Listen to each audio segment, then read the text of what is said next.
Hi అండి. Welcome to Jatin TV. ఎలా ఉన్నారు? అందరూ బాగుండాలని కోరుకుంటున్నామండి. ఈరోజు మనం పూరి ఆలూ కుర్మా రెస్టారెంట్ స్టైల్లో రావాలంటే ఎలా చేయాలో చూద్దాం. ముందుగా ఒక బౌల్ తీసుకుని అందులో 2 కప్పులు గోధుమ పిండి వేసుకుందాం. 2 స్పూన్లు ఆయిల్ వేసుకుందాం. 2 స్పూన్లు బొంబాయి రవ్వ, రుచికి సరిపడినంత ఉప్పు వేసుకుని కలుపుకుందాం అండి. పొడిపిండినే ఇలా బాగా కలిసిపోయేలాగా కలుపుకోవాలి. ఇప్పుడు కొంచెం కొంచెం వాటర్ పోసుకుంటూ కలుపుకుంటూ ఉండాలన్నమాట. మరి చపాతీ పిండిలాగా మెత్తగా కాకుండా కొంచెం కొంచెం గట్టి కలుపుకోవాలి. ఈ విధంగా బాగా పిసుకుతూ కలుపుతూ ఉంటే పిండి బాగా స్మూత్గా నున్నగా వస్తుంది. దీనికి కొంచెం ఆయిల్ రాసి పక్కన పెట్టుకుందాం. చూడండి ఎలా ఉందో. ఇప్పుడు మనం కర్రీ ప్రిపేర్ చేసుకుందాం. దీనికోసం కుక్కర్ పెట్టుకుంటున్నాం అండి. 2 స్పూన్లు ఆయిల్ వేసుకుని ఆయిల్ వేడయ్యాక ఆవాలు, జీలకర్ర, తాలింపు గింజలు వేసుకున్నాను. 2 ఉల్లిపాయలు తీసుకుని సన్నగా పొడుగ్గా కట్ చేసుకుని వేసుకుందాం. కొంచెం వేగనివ్వాలి. కొంచెం వేగాక 3 పచ్చిమిర్చి తీసుకుని ముక్కలుగా కట్ చేసుకుని వేసుకుందాం. ఒక 1/2 టీ స్పూన్ అల్లం వెల్లుల్లి పేస్ట్ వేసుకుందాం. పచ్చివాసన పోయేలాగా వేగనిద్దాం.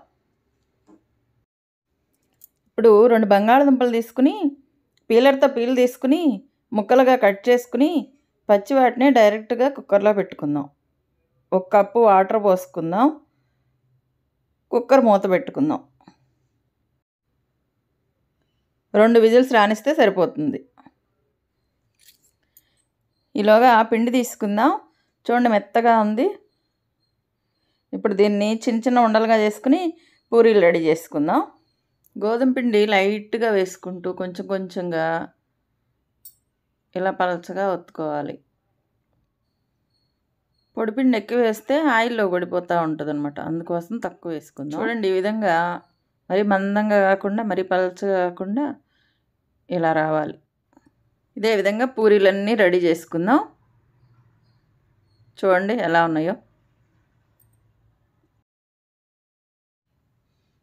ఇప్పుడు కుక్కర్ మూత తీసి చూద్దాం ఏ విధంగా ఉడికాయో. చూడండి మెత్తగా ఉడికాయి.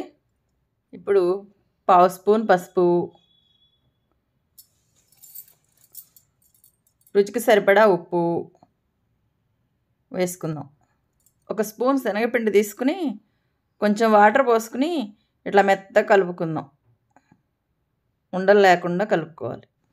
ఇలా కలుపుకున్న శనగపిండిని కర్రీలో వేసేసుకుందాం.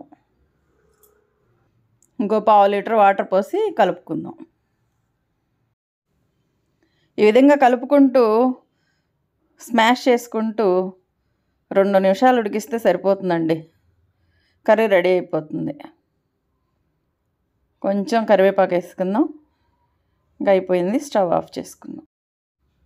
ఇప్పుడు ఆయిల్ హీట్ అయ్యాక పూరీలు వేసుకోవాలి. చూడండి ఎలా కదపాలో. అలా అంటూ ఉంటే పొంగుతూ వస్తాయండి.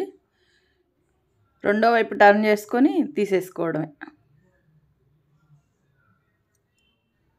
చూడండి ఏ విధంగా పొంగుతున్నాయో.